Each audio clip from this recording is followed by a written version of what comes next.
Hello students, welcome to the class. और आज की क्लास के अंदर हम जो है वो चैप्टर 11 हीट के न्यूमेरिकल्स सॉल्व करेंगे। और आज के लेक्चर के अंदर हम 11.1, 11.2, 11.3 एंड 11.4 के जो न्यूमेरिकल्स हैं उनको सॉल्व करेंगे। और ये चैप्टर 11 हीट से रिलेटेड हैं और आज हमारा लेक्चर नंबर जो है वो 16 है। तो आइए स्टार्ट करते हैं। तो फर्स्ट 11.1 में जो हमारे पास न्यूमेरिकल है, पहले हम इसकी स्टेटमेंट को रीड करते हैं, फिर देखते हैं कि हमें कौन से वैल्यू गिवन है और किस चीज़ को हमें डिटरमाइन करना है। The normal body temperature is 98.4 Fahrenheit. ठीक है, किसी भी बॉडी का जो नॉर्मल बॉडी टेम्परेचर होता है वो होता है 98.4 फ़ारेनहाइट। ठीक है, what is the temperature on Celsius scale. ये जो है वो टेम्परेचर सेल्सियस स्केल के ऊपर क्या होगा। और उसके अलावा हमें एक और चीज़ मालूम करनी है, at what temperature do the Fahrenheit and Celsius scale coincide. और कौन सी पॉइंट के ऊपर Fahrenheit and Celsius scale coincide करते हैं। ठीक है, तो सबसे पहले हम जो ए पार्ट है उसको सॉल्व करेंगे। ठीक है, तो जो हमारे पास गिवन वैल्यू हैं डेटा के अंदर हम उनको पहले नोट करते हैं। जो हमारे पास गिवन वैल्यू हैं, तो टेम्परेचर हमारे पास है 98.4 फ़ारेनहाइट जो नॉर्मल बॉडी टेम्परेचर है। उसके अलावा ए में हमें जो है वो यही टेम्परेचर सेंटीग्रेड स्केल के ऊपर जो है वो मालूम करना है। ठीक है, उसके अलावा जो है वो दूसरा हमें ये मालूम करना है कि where F means Fahrenheit and C for centigrade coincide, means Fahrenheit और सेंटीग्रेड कौन सी जगह पे coincide करते हैं, मिलते हैं। तो पहले हम A पोर्शन को जो है वो सॉल्व करते हैं। जो हमारा A पोर्शन है, मीन्स हमें टेम्परेचर को सेल्सियस स्केल के ऊपर मालूम करना है, इसकी जो A पॉइंट है। तो यहाँ पे मैं एक फार्मूला अप्लाई करूँगा, that is centigrade by 5 equal होता है F-32 बाय द 9।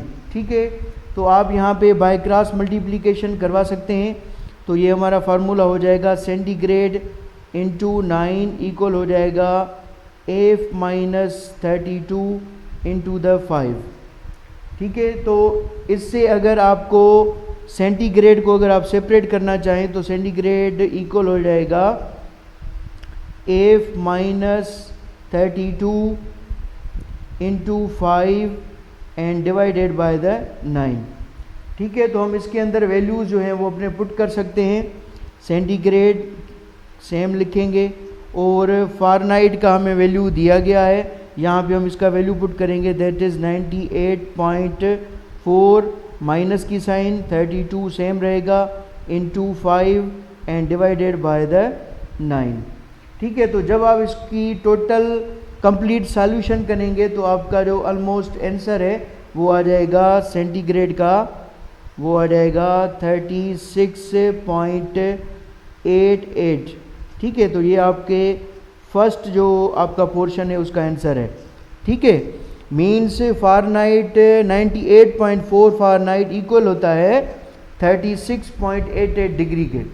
ठीक है, उसके अलावा अगर हमें ये मालूम करना पड़े कि फ़ारेनहाइट एंड सेल्सियस कौन सी जगह पे कोइंसाइड करते हैं, तो अब हम पोर्शन 11.1 का जो बी पोर्शन है वो सॉल्व करेंगे, where the Fahrenheit and Celsius scale coincide. तो यहाँ पे फार्मूला लगेगा सेंटीग्रेड डिवाइडेड बाय 5 इक्वल होता है T टेम्परेचर माइनस 32, सॉरी यहाँ पे आप रखें फ़ारेनहाइट माइनस 32 डिवाइडेड बाय 9।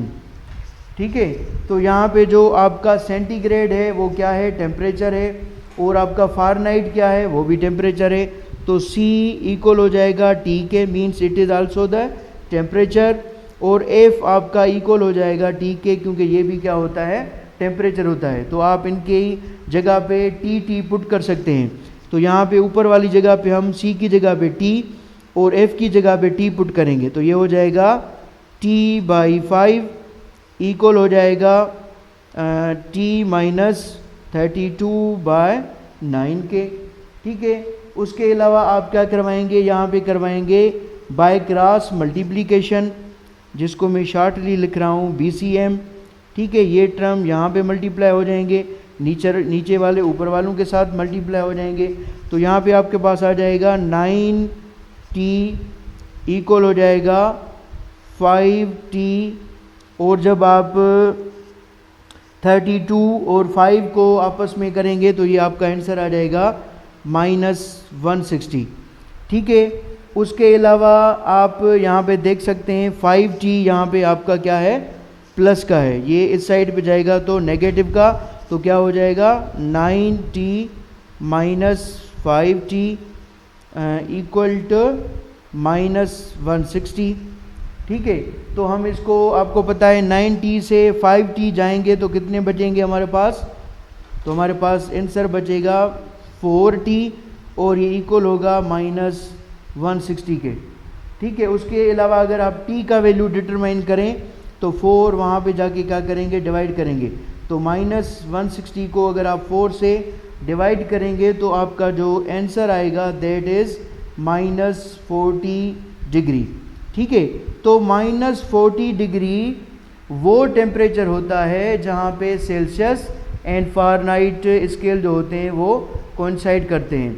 ये अक्सर एंट्री टेस्ट में भी आता है, और ये आपको MCQs के तौर पर भी ज़हन के अंदर होना चाहिए। ठीक है, उसके बाद हम जाते हैं हम अपने प्रॉब्लम नंबर 2 पे। प्रॉब्लम नंबर 2 भी जो है वो बहुत ही सिंपल है। ठीक है, प्रॉब्लम नंबर 2। ठीक है, तो प्रॉब्लम नंबर 2 में हमारे पास क्या है, पहले इसको स्टेटमेंट को रीड करते हैं। 11.2 A steel rod has a length of exactly 0.2 metre at 30 centigrade. एक स्टील की राड है जिसकी लेंथ 30 सेंटीग्रेड पे कितनी है, 0.2 metres. What will be its length at 60 centigrade. उसकी लेंथ 60 सेंटीग्रेड पे क्या होगी, ये हमें डिटरमाइन करना है। तो यहाँ पे हमें जो है वो कुछ डेटा यहाँ पे लिखना पड़ेगा। ठीक है, तो पहले हम यहाँ पे जो है वो इसको L1 कंसीडर करेंगे, क्योंकि लेंथ 1 है। डेटा में यहाँ पे लिखता हूँ। ठीक है, तो यहाँ पे आप L1 कंसीडर करेंगे, और L1 आपकी इक्वल है 0.2 सेंटीमीटर्स के। अगर आप इसको मीटर्स के अंदर कन्वर्ट करेंगे तो 0.2 को आप डिवाइड करेंगे 100 के साथ, तो आपका आंसर आ जाएगा ऑलमोस्ट 0.002 मीटर्स के।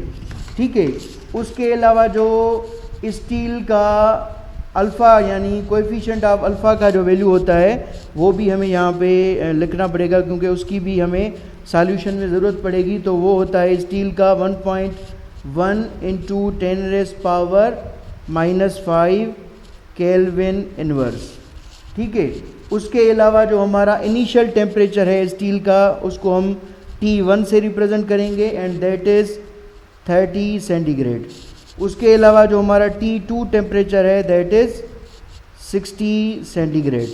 ठीक है, तो चेंज इन टेम्परेचर कितना हो जाएगा, डेल्टा T हमारा इक्वल हो जाएगा T2 माइनस T1, तो 60 सेंटीग्रेड माइनस 30 सेंटीग्रेड, तो आपका आंसर आ जाएगा 30 सेंटीग्रेड। तो ये आपका है चेंज इन टेम्परेचर।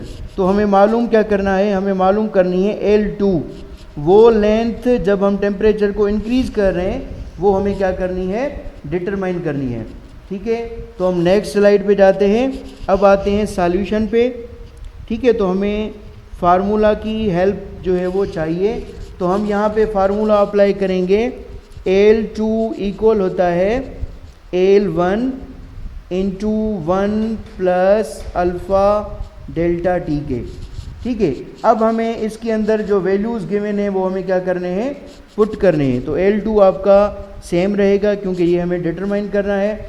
L1 आप पीछे देख सकते हैं, हमें गिवन है, हमें कन्वर्ट किया है मीटर्स के अंदर, तो यहाँ पे हमें उसकी वैल्यू पुट करनी है। तो L1 की जगह पे हम मीटर्स के अंदर वैल्यू रखेंगे, that is 0.002 into 1 same plus, और अल्फ़ा की जो होती है स्टील की वैल्यू कांस्टेंट वैल्यू होती है वो हमने पीछे लिखी थी डेटा में, दैट इज़ 1.1 इंटू 10⁻⁻5 और डेल्टा टी हमारा चेंज इन टेम्परेचर कितना था, दैट इज़ 30 सेंटीग्रेड। ठीक है, तो आप इसको पहले सॉल्व करेंगे कैसे, L2 आप सेम रखेंगे, फिर 0.002, ठीक है, उसके बाद आप 1 प्लस रखेंगे। ठीक है, अब आपको पता है कि 1.1 ये सेम रखेंगे आप और इसको मल्टीप्लाई करेंगे जो है वो आप 30 के साथ। उसके बाद आप क्या यहाँ पे देख सकते हैं 10⁻⁻5 है, इसको अगर आप नीचे लेकर जाएं तो 10⁻⁻5 आपका इक्वल हो सकता है 1/1 5 टाइम्स द ज़ीरो। तो आप इस 10⁻⁻5 के वैल्यू को नीचे लिख के कन्वर्ट करके डिवाइड कर सकते हैं। तो हम इसको यहाँ पे डिवीजन फॉर्म में लिख सकते हैं 1/005 टाइम्स जो है वो हमारे ज़ीरो आ गए। ठीक है, तो जब आप इससे टोटल कैलकुलेशंस को सॉल्व करेंगे तो आपका जो L2 का वैल्यू आ जाएगा ऑलमोस्ट वो आ जाएगा 0.20066 मीटर्स। ठीक है, तो ये होगा आपका आंसर्स। तो चेंज इन जो स्टील होगा आफ्टर इंक्रीजिंग द टेम्परेचर, वो आपकी L2 की वैल्यू कितनी होगी, वो होगी 0.20066 मीटर्स। ठीक है, उसके बाद हम आते हैं अपने प्रॉब्लम 11.3 पे। ये भी बहुत जो है वो सिंपल प्रॉब्लम है। ठीक है, पहले इसको रीड करते हैं, इसके अंदर हमें क्या गिवन है, क्या फाइंड करना है। ठीक है, तो 11.3 में है find the change in volume of aluminium sphere. हमें एक एल्यूमिनियम स्फीयर के वॉल्यूम की जो चेंज है वो मालूम करनी है, जबकि स्फीयर का जो रेडियस है that is 0.4 metre radius when it is heated from 0 centigrade to 100 centigrade. जब हम उसको हीट कर रहे हैं 0 सेंटीग्रेड टू 100 सेंटीग्रेड हीटअप कर रहे हैं तो उसके चेंज इन वॉल्यूम में जो है वो क्या इफ़ेक्ट आ रहा है। तो यहाँ पे जो हमें वैल्यू गिवन है पहले हमें उनको जो है यहाँ पे नोट करना है डेटा के अंदर। ठीक है, तो फर्स्ट हमारे पास है radius of the sphere that is 0.4 metre. ठीक है, उसके अलावा जो एल्यूमिनियम होती है उसकी बीटा की वैल्यू अभी हमें उसकी ज़रूरत पड़ेगी, तो मैं यहाँ पे वो वैल्यू भी लिख देता हूँ, that is 7.35 into 10⁻⁻5 and centigrade inverse. उसके अलावा जो टेम्परेचर T1 है इनिशियल टेम्परेचर, तो वो हम कंसीडर करेंगे 0 सेंटीग्रेड। और उसके अलावा जो हमारा सेकंड टेम्परेचर है दैट इज़ 100 सेंटीग्रेड। ठीक है, उसके अलावा आपका चेंज इन टेम्परेचर जो होगा वो आपको पता है 100 सेंटीग्रेड माइनस दी 0 सेंटीग्रेड, तो क्या हो जाएगा, वो आपका इक्वल हो जाएगा 100 सेंटीग्रेड के। तो चेंज इन टेम्परेचर इक्वल हो जाएगा 100 सेंटीग्रेड के। और उसके अलावा हमें मालूम क्या करना है, डेल्टा वी, उस स्फीयर के वॉल्यूम में जितनी चेंज आ रही है वो हमें क्या करनी है, मालूम करनी है। तो सबसे पहले हम क्या करेंगे, पहले हम जो है वो स्फीयर का वॉल्यूम जो है वो डिटरमाइन करेंगे। स्फीयर का जो वॉल्यूम है वो डिटरमाइन करेंगे। तो यहाँ पे हम फार्मूला अप्लाई करेंगे कि किसी भी स्फीयर का जो वॉल्यूम होता है वो इक्वल होता है V equal to 4/3 pi r³ के इक्वल होता है। तो यहाँ पे हम रेडियस की वैल्यू पुट कर सकते हैं और बाकी जो आपके टर्म्स हैं कांस्टेंट हैं। 4/3 पाई का वैल्यू होता है 3.14 और इसी तरीके से आपका रेडियस का वैल्यू है गिवन है दैट इज़ 0.4 और इसका क्यूब हो जाएगा। ठीक है, तो जब आप इसको सॉल्व करेंगे तो आपके वॉल्यूम की जो वैल्यू है वो आ जाएगी 0.267। ठीक है, और वॉल्यूम आपको पता है मीटर क्यूब में होती है, तो ये इसका क्या हो जाएगा, आंसर हो जाएगा। ठीक है, उसके बाद हम इसके ऊपर हमें क्या मालूम करना है, हमें एक्चुअली मालूम क्या करना है, हमें मालूम करना है चेंज इन वॉल्यूम। तो चेंज इन वॉल्यूम के लिए हम इसके ऊपर एक और फार्मूला अप्लाई करेंगे। वो कौन सा फार्मूला होगा, मैं यहाँ पे लिखता हूँ। वो फार्मूला होगा डेल्टा वी इक्वल होता है वी बीटा डेल्टा टी के। तो यहाँ पे आप वैल्यूज़ जो है वो पुट कर सकते हैं। ठीक है, आपके पास v का वैल्यू कितना है, डेल्टा v आपको मालूम करना है, और v का वैल्यू हमने पिछली स्लाइड के अंदर डिटरमाइन किया है। आप देख सकते हैं यहाँ पे मैं इसको हाईलाइट करता हूँ। ये आपने v का वैल्यू डिटरमाइन किया है। यहाँ पे आप इस फार्मूला के अंदर क्या कर सकते हैं, पुट कर सकते हैं। दैट इज़ वो कितना है 0.267, और बीटा की वैल्यू हमारे पास कितनी है, दैट इज़ 7.35 इंटू 10⁻⁻⁵, और डेल्टा टी कितना है हमारा, वो है 100। ठीक है, तो आप क्या करेंगे, डेल्टा वी रखेंगे और 0.267 आपका सेम रहेगा। उसके अलावा मल्टीप्लाई करेंगे 7.35 के साथ और मल्टीप्लाई करेंगे 100 के साथ। उसके बाद जो आपका 10⁻⁻⁵ है, ये आपका अगर आप इसको ओरिजिनल वैल्यू के अंदर कन्वर्ट करें तो ये इक्वल हो जाएगा 1 and 5 टाइम्स द 0। ठीक है, ये डिवीजन फॉर्म में जो है वो आपका होगा। तो आप इस फिगर को जो है वो इससे से जो है वो 1 लाख से क्या करेंगे, डिवाइड करेंगे। तो जब आप इस टोटल फिगर को सॉल्व करेंगे तो आपका जो चेंज इन वॉल्यूम होगा स्फीयर का, that is about 0.0019624 metre cube. ठीक है, तो ये आपका प्रॉब्लम 11.3 का क्या होगा, आंसर होगा। ठीक है, उसके बाद हम जाते हैं प्रॉब्लम 11.4 पे। ठीक है, तो 11.4 भी जो है वो हमारा एक सिंपल प्रॉब्लम है। इसमें हमें क्या करना है, इसको पहले मैं रीड करता हूँ अच्छे तरीके से ताकि आपको समझ में आ जाए। किसी भी प्रॉब्लम को याद रखें, सॉल्व करने से पहले उसको अच्छे तरीके से रीड करें, जो गिवन वैल्यूज़ हैं उनको लिखें, और फिर जो आपको वैल्यू डिटरमाइन करना है वो लिखें, फिर आप फार्मूलाज को अप्लाई करके देखें। इसी तरीके से ही जो है वो न्यूमेरिकल्स अच्छे तरीके से सॉल्व हो सकते हैं। तो 11.4 में हमें कहा जा रहा है calculate the root mean square speed of hydrogen molecule 800 K. हमें रूट मीन स्क्वायर स्पीड जो है वो मालूम करनी है हाइड्रोजन मॉलिक्यूल की, और हमारे पास टेम्परेचर कितना है, हमारे पास टेम्परेचर है 800 केल्विन। ठीक है, तो डेटा के अंदर हमें जो वैल्यूज़ गिवन है, पहले कुछ कांस्टेंट टर्म्स भी होते हैं वो भी हमें याद करके लिखने पड़ते हैं। तो पहले मैं लिखता हूँ गिवन वैल्यूज़। गिवन क्या है डेटा के अंदर हमारे पास, तो गिवन है हमारे पास फर्स्ट टेम्परेचर हमारे पास कितना है, दैट इज़ 800 केल्विन जो है वो टेम्परेचर है। ठीक है, उसके अलावा मॉलिक्यूलर मास ऑफ हाइड्रोजन जो है वो कितना होता है, मॉलिक्यूलर मास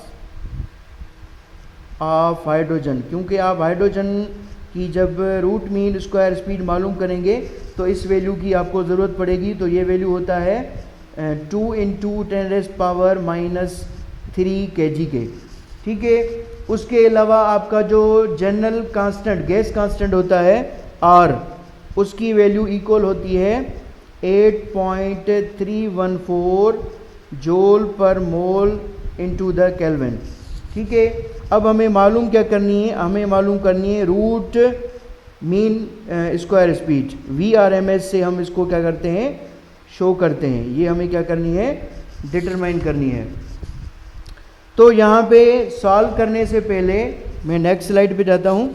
ठीक है, हमारे पास काइनेटिक एनर्जी में दो इक्वेशंस होती हैं कि जब भी हम काइनेटिक एनर्जी या स्पीड से रिलेटेड किसी भी चीज़ की जो है वो इक्वेशन निकालते हैं, तो फर्स्ट हमारी जो काइनेटिक एनर्जी होती है वो इक्वल होती है 3/2 kT के। ये हमने जो है वो प्रीवियस लेक्चर्स के अंदर भी मैंने इसको जो है वो ड्राइव किया था। उसके अलावा काइनेटिक एनर्जी आपकी इक्वल होती है 1/2 mv²। ये तो आपने फार्मूला जनरल पढ़ा हुआ है काइनेटिक एनर्जी का।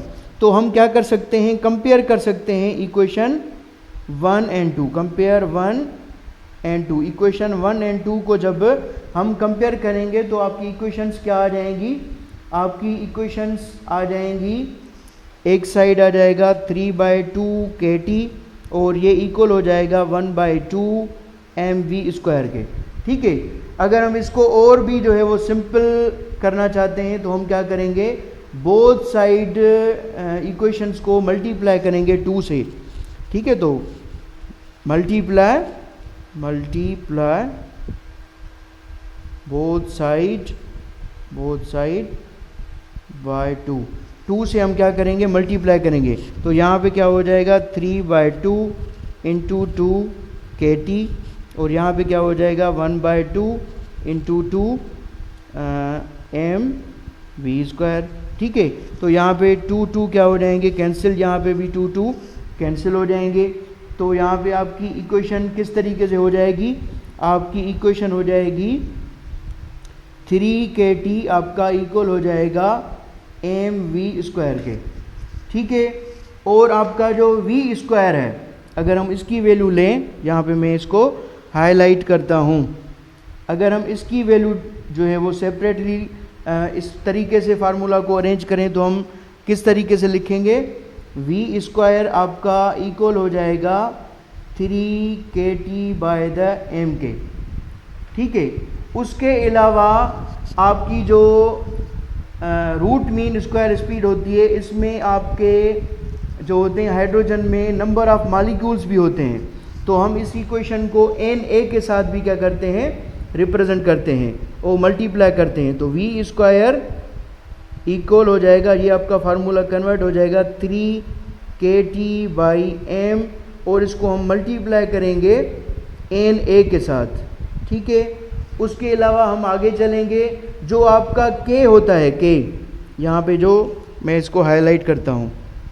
ठीक है, ये जो आपका k होता है ये आपका इक्वल होता है R/Na के। k कांस्टेंट जो होता है R general gas constant by the Na। ठीक है, तो k की जगह पे हम यहाँ पे जो है वो वैल्यू क्या कर सकते हैं, पुट कर सकते हैं।